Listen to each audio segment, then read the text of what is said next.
तेरा नस्ब हुसैनी, सादात है घराना, ऐ अशरफ ज़माना, ऐ अशरफ ज़माना। ली खमसतुन उत्फ़ी बिहा हर्रल वबाइल हातिमा, अल मुस्तफ़ा वल मुर्तदा वबनाहुमा वल फातिमा।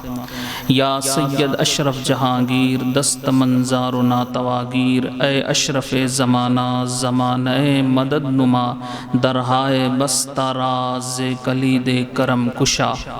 सरवरा शाह करीमा दस्तगीरा अशरफा, हुर्मते रूहे पैगंबर यक नज़र कुन सुए मा, यक नज़र कुन सुए मा, यक नज़र कुन सुए मा।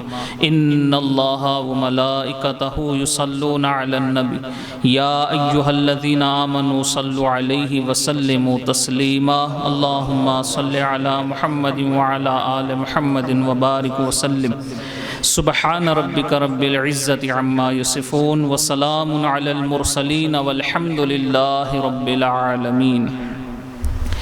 नहमदुहु व नुसल्ली अला रसूलिहिल करीम, अम्मा बअद, फ़अऊज़ु बिल्लाहि मिनश शैतानिर रजीम, बिस्मिल्लाहिर रहमानिर रहीम। या अय्युहल्लज़ीना आमनुत्तक़ुल्लाहा व कूनू मअस्सादिक़ीन। सदक़ल्लाहु मौलानल अलियुल अज़ीम व सदक़ रसूलुहुन नबियुल अमीनुल करीम व नहनु अला ज़ालिका लमिनश शाहिदीन व शाकिरीन वल्हम्दुलिल्लाहि रब्बिल आलमीन। काबिल सद एहतराम बानिए खानक़ाह अशरफिया, खलीफ़े हुज़ूर शेखुल हिंद व अशरफ मिल्लत हाफिज़ मोहम्मद इरफ़ान अशरफ़ी साहब क़िबला, और मुहतरमुल वक़ार हाफिज़ व क़ारी मोहम्मद तौफ़ीक़ अशरफ़ी साहब क़िबला, मुदर्रिस मदरसा गुलशन गरीब नवाज़, साथ ही साथ हाफिज़ महबूब साहब और उर्स मखदूम अशरफ में हाज़िर होने वाली तमाम आशिक़ान मखदूम अशरफ, अस्सलामु अलैकुम व रहमतुल्लाहि व बरकातुहू।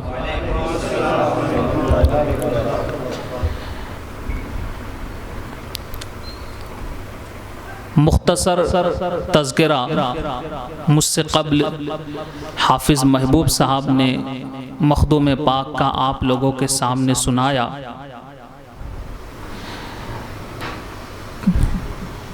मुख्तसर ज़िक्र मैं भी करके मखदूम पाक का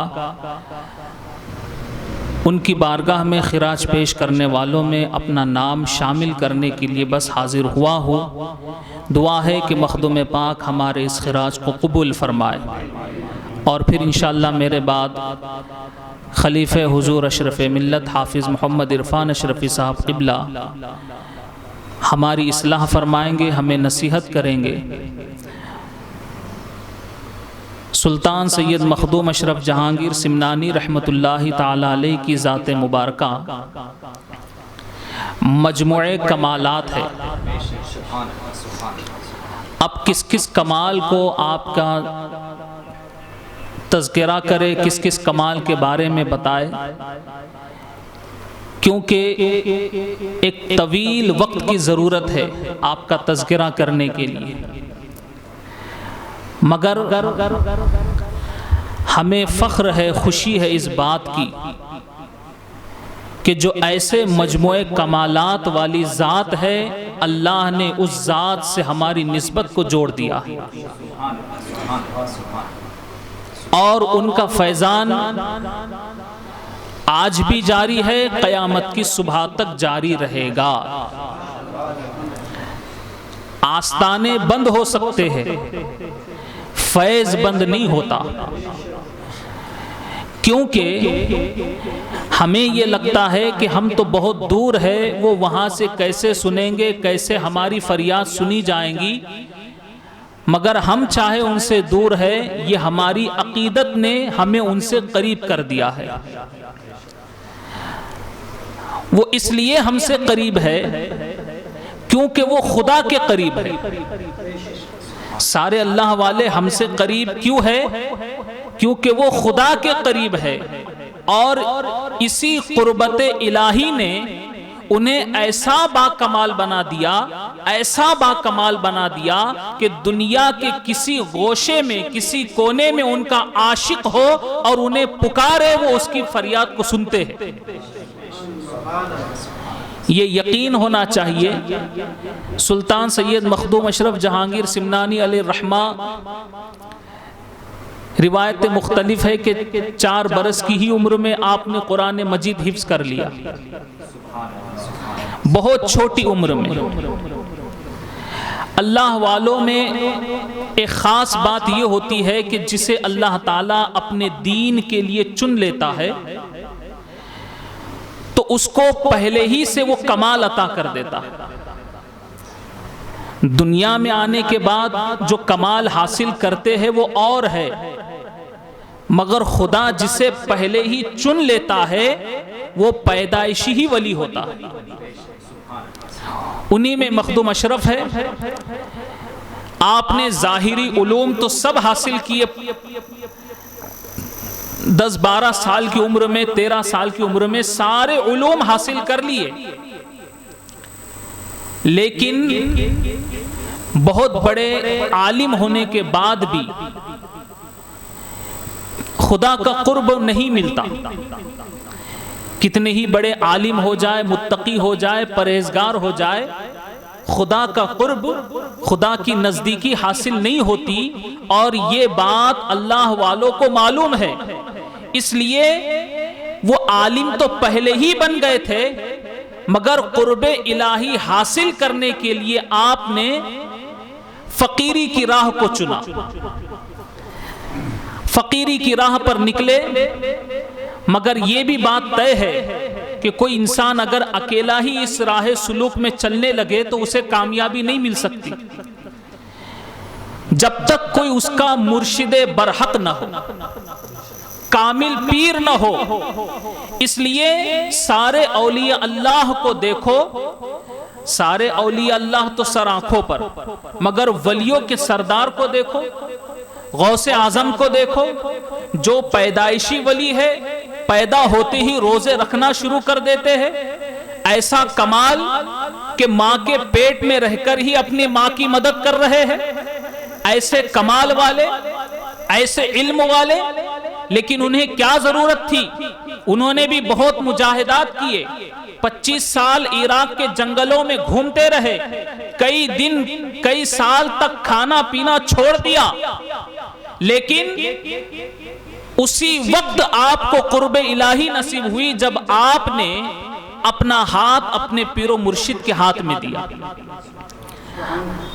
हजरत अबू सईद मखजूमी रहमतुल्लाहि ताला अलैह के दामन से वाबस्ता हुए। जब पीराने पीर होकर उन्हें पीर की जरूरत है तो हम फकीरों को क्यों नहीं जरूरत होगी? तो ये पीरी मुरीदी जो हम करते हैं, असल में हम इसको समझते नहीं है। समझे तो बहुत कुछ है, नहीं समझे तो बस एक धंधा है। समझ ले तो बहुत कुछ है, समझ ले तो कोई अपने आप को पीर तस्वुर ही नहीं करता, और नहीं समझे तो मुरीद भी अपने आप को पीर से कम नहीं समझता। नहीं समझे तो मुरीद भी अपने आप को पीर से कम नहीं। बहरहाल, लेकिन बुजुर्गों की जिंदगी हमारे सामने है। मौलाना साहब ने बताया ये क्यों है, इतनी तकवा परहेजगारी की जिंदगी गुजारी। वो तो खुदा के महबूब पहले ही बन चुके हैं, खुदा ने पहले ही उन्हें चुन लिया। मगर महबूब बंदों का हाल ये होता है कि चाहे कैसे ही खतरनाक दौर से गुजरना पड़े, कितनी ही मुश्किलात का सामना करना पड़े, मगर खुदा के महबूब बंदे, खुदा के दोस्त, खुदा के वली कभी अल्लाह की याद से गाफिल नहीं होते। वो लोगों को भी जोड़ते रहते हैं। सुल्तान सैयद मखदूम अशरफ जहांगीर सिमनानी अलैहिर्रहमा ने एक बहुत लंबा सफर किया, सारे औलिया कराम से मुलाकात की, बड़े बड़े अपने वक्त के गौसों से मुलाकात की, उनसे फैज हासिल किया। अब आप जरा देखिए, सारे बुजुर्गों से फैज लेकर आ रहे थे, मगर आपका हिस्सा जहां था वही आपको मुरीद होना था।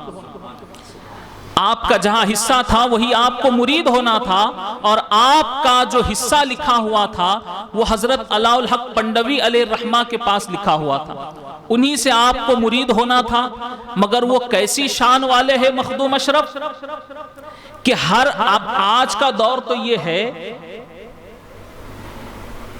कि किसी के अंदर कुछ कमाल देखते हैं तो पीर बना लेते हैं। ये तो एक जहन हो गया है लोगों का। लेकिन उन्होंने अपना पीर बनाने के लिए कितना लंबा सफर किया, कैसे मुश्किलात का सामना किया, लेकिन जहां उनका हिस्सा था वहां पर आप पहुंचे तो आपका मकाम भी देखो कि आपके पीरो मुर्शिद हजरत अलाउल हक पंडवी अलैहिर्रहमा खुद आपका इंतजार कर रहे थे। तरीकत की दुनिया में मुरीद अपने पीर का इस्तेकबाल करता है, मुरीद जो है वो अपने पीर का इस्तेकबाल करता है, मगर मखदूम पाक का मकाम कितना बुलंद है कि आपके पीरो मुर्शिद खुद आपके इस्तेकबाल के लिए गए, आपके इस्तेकबाल के लिए तशरीफ ले गए, आपको पालकी में बिठाकर अपनी खानकाह में लेकर आए, और फिर बहुत से कमालात आपको अता हुए। मैं वो सारी तफसीलात आपके सामने नहीं रखना चाहता। सरे दस्त ये है कि मखदूम पाक को खुदा ने बहुत बुलंद मकाम दिया है, और अल्लाह वालों के मकाम को हम सिर्फ सुनते हैं, कभी समझने की कोशिश नहीं करते। हदीस पाक तो हमने कई बार सुनी है ना, इस हदीस कुदसी को कि अल्लाह ताला फरमाता है, जब मेरा कोई बंदा नवाफिल के जरिए मेरा कुर्ब हासिल करता है तो मैं उसे अपना महबूब बना लेता हूं, अपना कुर्ब अता करता हूं। सिर्फ नवाफिल के जरिए मतलब क्या? कोई भी नफली इबादत करके खुदा का कुर्ब हासिल कर सकता है? उसी का नफल कबूल होगा जिसके फर्ज पूरे हो गए। तो ये बुजुर्गाने दीन जो जिन्हें खुदा का कुर्ब मिला, ये बुजुर्गाने दीन, इनके फराइज वाजिबात सुन्नतें ये पूरी होती और बाकी सारा वक्त नफल में लगा देते, अल्लाह की इबादत में रहते, खुदा को राजी करते। और हदीस कुदसी के अल्फाज क्या है कि अल्लाह फरमाता है कि मैं उसे अपना महबूब बना लेता हूं, ऐसा महबूब बना लेता हूं कि जब वो देखता है आंख उसकी होती है, उस आंख में खुदा का नूर होता है, चलना उसका होता है, उसके चलने में खुदा के जलवे होते हैं, हाथ पैर उसके होते हैं, मगर सारे आज़ा में अल्लाह के नूर के जलवे आ जाते हैं। और फिर उस बंदे से ऐसे ऐसे काम होने लगते हैं कि जो हमारी अक्ल को हैरान परेशान कर देते हैं। अब इन अल्लाह वालों को ये मकाम मिला, हमने ये समझा कि अल्लाह वाले ऐसे होते हैं कि जबान से बोलते हैं तो अल्लाह ताला इनकी बात को पूरी कर देता है। मगर बस इतना ही नहीं है, अल्लाह का कुर्ब पाने के लिए उन्होंने कितनी मशक्कतें उठाई, कितनी तकलीफें झेली। हदीस कुदसी में ये साफ तौर पर बताया गया, मन कान लिल्लाही कान कुल्लुल्लहु, मन कान लिल्लाही कान कुल्लुल्लहु, यानी जो अल्लाह का हो गया हर चीज उसकी हो गई। अब ये बात पर गौर कीजिए, जो अल्लाह का हो गया हर चीज उसकी हो गई, मतलब क्या है? हर चीज उसकी हो जाने का मतलब क्या है? अल्लाह का वली अपनी जबान से जिस चीज को जो हुक्म देगा वो चीज वो काम करने लगे, हर चीज उसकी फरमाबरदारी करने लगती है। क्या आपने ये वाकया नहीं सुना हुजूर गरीब नवाज का कि अपने मुरीद को भेजा, कहा आना सागर से पानी लेकर आओ? गरीब नवाज नहीं गए थे, मुरीद को भेजा। और क्या कहा था कि अना सागर से कहना कि मोइनुद्दीन ने बुलाया। तो अल्लाह वालों की जबान वो होती है कि जो अल्फाज निकलते हैं हर चीज उनकी फर्मा बरदारी करती है। कोई भी चीज हो, ऐसा नहीं कि सिर्फ पानी, बल्कि सुल्तान सैयद मखदूम अशरफ जहांगीर सिमनानी अलैहि रहमा का एक वाकया बड़ा मशहूर है, आपकी करामत। लिखा है कि आप गुजरात में कहीं सफर पर थे, अहमदाबाद में, और आपके साथ आपके मुरीदीन भी थे, असहाब भी थे। एक बागीचे से गुजर हुआ, बहुत अच्छी अच्छी मूर्तियां वहां रखी हुई थी। उन्हीं असहाब में, उन्हीं आपके मुरीदों में एक मौलाना जिनका नाम मौलाना गुलखनी था, वो भी साथ ही में थे। जब वो बुत खाने के अंदर गए, पत्थरों से तराशी हुई मूर्तियां, एक मूरत जो बहुत खूबसूरत थी, जब मौलाना गुलखनी की नजर उस मूर्ति पर पड़ी, उसका हाथ पकड़ लिया और कहा चल। दीवाने हो गए, उसके इश्क में मुब्तला हो गए। इतनी खूबसूरत मूरत कि देखकर अपना दिल दे बैठे।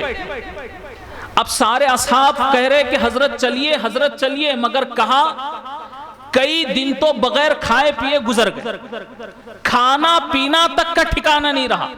ऐसी आशिक, ऐसी मोहब्बत। जब ये खबर मखदूम पाक को हुई, मखदूम पाक ने जब मौलाना गुलखनी को बुलाया और मुरीदों ने कहा कि हजरत वो तो एक मूरत के आशिक हो गए, आने को तैयार ही नहीं, तो मखदूम पाक ने कहा कि मैं खुद उनके पास जाऊं।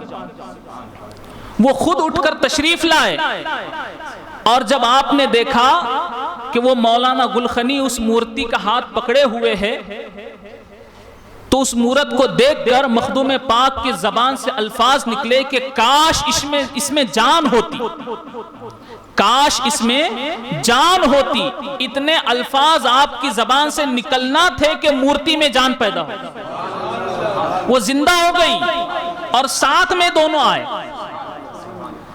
मखदूम पाक ने जो है दोनों का निकाह भी कराया, उनकी औलादें भी आज तक हो रही है। और उनकी एक उलमा ने लिखा है कि उनकी निशानी ये होती है कि उनकी औलाद में जो भी होता है, उनकी जो आखिरी उंगली होती है, वो उंगली का जो नाखून का हिस्सा है वो पत्थर का होता है।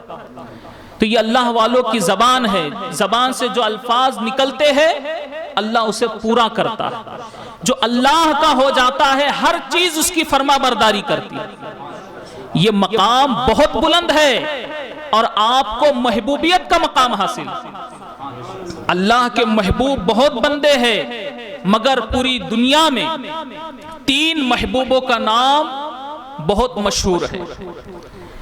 सबसे बड़े पहले महबूब, महबूब सुबहानी कुतुब रब्बानी शेख अब्दुल कादिर जिलानी हुजूर गौसे आजम। दूसरे महबूब, महबूब इलाही हजरत ख्वाजा निजामुद्दीन औलिया। और तीसरे महबूब, महबूब यज़दानी सुल्तान सैयद मखदूम अशरफ जहांगीर सिमनानी रहमतुल्लाह ताला। ये तीनों को पूरी दुनिया में महबूबियत का खिताब मिला है। और ये मकाम व मर्तबा ऐसा बुलंदो बाला है, इसीलिए इन औलिया कराम की जब फरामीन को, इनकी तालीमात को हम सुनते हैं, पढ़ते हैं, तो हमें इनका मकाम इसी से समझ में आता है क्योंकि मखदूम पाक ने एक रिसाला लिखा था कब्र में। आपने विसाल से पहले अपनी कब्र खुदवाई थी, उसमें बैठकर आप रिसाला लिखा था आपने। तो उस रिसाले में आपने लिखा है कि मैं चाहता हूं कि जितने अशरफी है वो सारे अशरफी जन्नत में जाएं। इसलिए मखदूम पाक ने लिखा है उस रिसाले में कि मुझसे वादा लिया गया, मुझसे ये कहा गया, मैं उस वक्त तक जन्नत में दाखिल नहीं होऊंगा जब तक सारे अशरफियों को जन्नत में दाखिल नहीं कराता। ये वादा लिया गया। तो ये मकाम है उनका कि वो अपने चाहने वालों, अपने आशिकों, अपने गुलामों को जन्नत में लेकर जाएं। और ये तो इख्तियार उनका है, इसमें कोई शक नहीं, क्योंकि वो अल्लाह के ऐसे महबूब बंदे। अल्लाह ने जब उन्हें इतना बड़ा महबूबियत का मकाम दिया है तो क्या वो जन्नत में अपने गुलामों को लेकर नहीं जा सकते? उनका मकाम तो इतना बुलंद है, जैसा अभी आपने सुना कि ईमान से जन्नत मिलेंगी, मगर ईमान के साथ जन्नत वाला नहीं मिलेगा। तो ये अल्लाह वाले जिसे मिल गए, ये समझ लो कि जन्नत वाले मिल गए। तभी तो इन्होंने ये वादे किए हैं ना अपने चाहने वाले, अपने मुरीदों के लिए, कि हम अशरफियों को जन्नत में दाखिल कराएंगे। और सुल्तान सैयद मखदूम अशरफ जहांगीर सिमनानी अलैहि रहमा, इनका एक आखिरी वाकया बताकर मैं अपनी गुफ्तगू को खत्म करूं। वो कूनू मअस सादिकीन, अल्लाह का फरमान है कि सच्चों के साथ हो जाओ। बाज लोग समझते हैं कि हम नमाज पढ़ते हैं, इबादत करते हैं, रोजे रखते हैं, खुदा को याद करते हैं, खुदा की इबादत करते हैं, तो फिर किसी के साथ होने की क्या जरूरत? वो अपना पीर किसी को नहीं बनाते, ना खुद किसी के मुरीद बनते। वो समझते हैं कि इसकी जरूरत नहीं। जब खुदा मिल गया, खुदा की इबादत हमने की, तो फिर किसी की क्या जरूरत? मगर अल्लाह वाले समझते हैं कि अल्लाह वाले होकर उनको बगैर अल्लाह वाले के अल्लाह नहीं मिलता। ये दुनियादार होकर इनको अल्लाह कैसे मिलेगा? बहरहाल इसी तरह एक जहन का शख्स, दक्कन के बहुत बड़े आलिम थे, मखदूम अशरफ जहांगीर सिमनानी अलैहि रहमा के पास आए और उनसे कहा कि हजरत आप लोगों को मुरीद क्यों बनाते हो, इसकी क्या जरूरत? तो सुल्तान सैयद मखदूम अशरफ जहांगीर ने उसे बहुत से दलील पेश किए।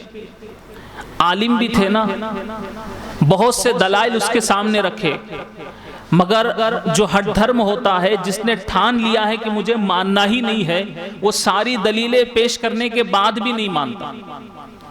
और वो यही जहन बनाकर आया था।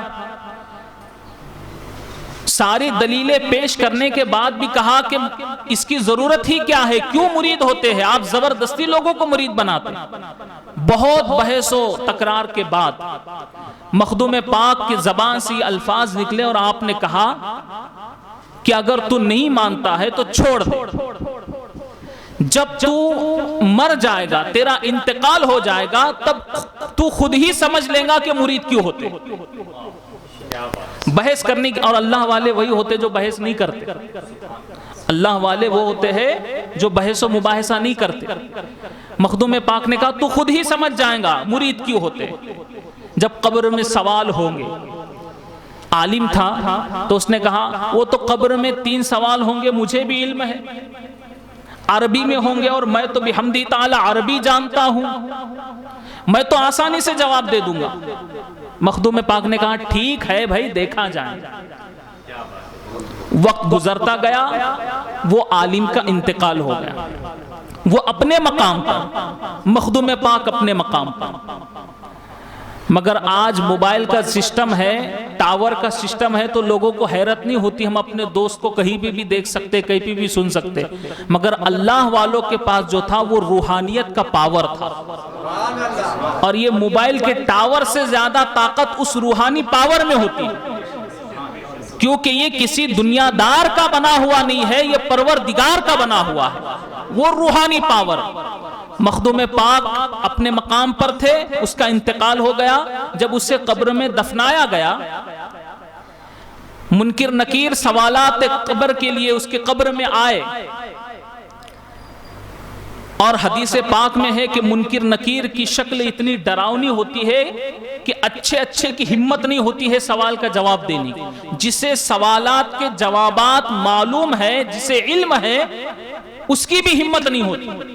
ऐसा पुरखतर वक्त होता है। जब फरिश्ते आए, उसे उठाया और सवाल किया, लेकिन हालत ऐसी हो गई कि जहन में जितना था सब निकल गया। बोल के तो बड़ी बड़ी बातें आया था कि मैं आसानी से दे दूंगा, मगर जहन में कोई सवाल का जवाब ही नहीं, परेशान हो गया।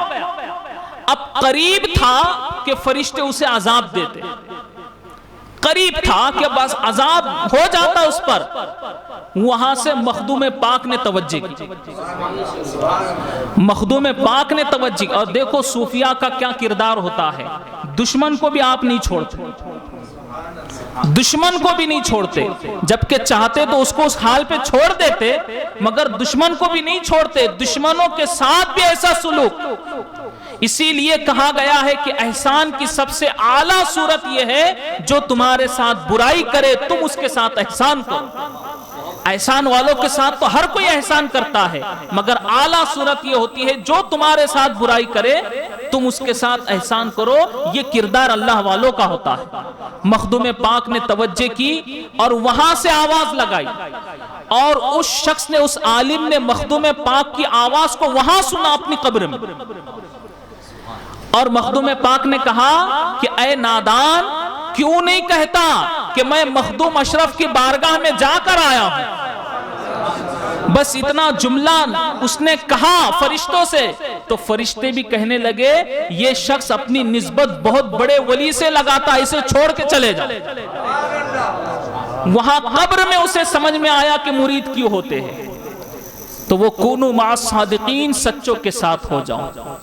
तो यकीनन उनके साथ होने में फायदा जरूर है, मगर आज दौरे हाजिर में हमें देखना है कि आज ये मुश्किलात का दौर हमारे सामने है, मुसीबतों का दौर हमारे सामने है, गुनाह खुलेआम हो रहे हैं और मुंह छुपाते फिर रहे हैं। ये दौर आ गया, ये दौर, और इससे भी ज्यादा खतरनाक दौर आगे आने वाला है, ये भी सबको मालूम है। जिसके सामने जिक्र करो ना, वो यही बोलता है कि इसके भी आगे खतरनाक दौर आने वाला है। तो मैंने कहा जब इसके आगे इससे भी ज्यादा खतरनाक दौर आने वाला है, तुमने इस दौर के लिए क्या तैयारी की? ये तो कोरोना का जमाना है, तो इतना टेंशन, ईमान संभालना मुश्किल। जब दज्जाल का दौर आएगा तब ईमान कैसे संभालोगे? तो क्या हम उसके लिए तैयार हैं? आज के वक्त से लड़ने हम तैयार नहीं, उस वक्त से कैसे लड़ेंगे? हमने ये नहीं समझा कि सच्चों के साथ होने का मतलब क्या है, वफादारी क्या है, अल्लाह वालों की सोहबत इख्तियार करने का मतलब क्या है। हमने नियाज, नजराने, लंगर इसी में मोहब्बत समझ ली। असल मोहब्बत क्या है? उन बुजुर्गों का मकसद क्या था? खुदा के करीब करने का। और ताज्जुब की बात है कि हम बुजुर्ग के करीब हो गए, खुदा से दूर हो गए। ऐसा नहीं है, इन्होंने यही तालीम दी है हमें। सोहबत उसी वक्त कामिल होगी जब हम औलिया अल्लाह की तालीमात पर अमल करें, वरना सिर्फ औलिया अल्लाह का नाम लेंगे, महफिलें करेंगे, जिक्र करेंगे, नियाज खाएंगे, खिलाएंगे, समझ लेंगे हमने तो अपनी मोहब्बत पूरी करके दिखा दी। नहीं, कितना ही मुश्किल दौर आए, कितनी ही मुसीबत आए, मगर जिस तरह उन अल्लाह वालों ने कभी किसी नाजुक वक्त में भी खुदा को नहीं भूला, ऐ अल्लाह के चाहने, अल्लाह वालों के चाहने वालों, तुम भी अपने आप को ऐसा बनाओ। आज देखिए ऐसा खराब दौर इससे पहले तो शायद कभी किसी ने नहीं देखा, क्योंकि जितने भी उम्र वाले लोग हैं, जब उनसे हमने पूछा कि ऐसा वक्त कभी आपने देखा, तो सबका ये कहना है कि ऐसा वक्त हमने कभी नहीं देखा। हालांकि उम्र वालों ने खराब दौर बहुत देखे, हमसे ज्यादा खराब दौर उन्होंने देखा, मगर इतना खराब दौर कि अल्लाह के घर के दरवाजे बंद हो जाए, हमने कभी इस पर तवज्जो दी कि आज हमारे लिए खुदा के घर के दरवाजे क्यों बंद हो गए? हमसे क्या खता हुई, हमसे क्या लग़ज़िश हुई? खुदा करे कि ऐसा खतरनाक दौर कभी ना आए। अल्लाह हम सब के गुनाहों को माफ फरमाए और अपनी रहमत से हम सब के लिए मस्जिदों के दरवाजे फिर से खोल दे, फिर से वो पहली जैसी बहारें मस्जिदों की हो जाए। आमीन सुम्मा आमीन। लेकिन दोस्तों, आज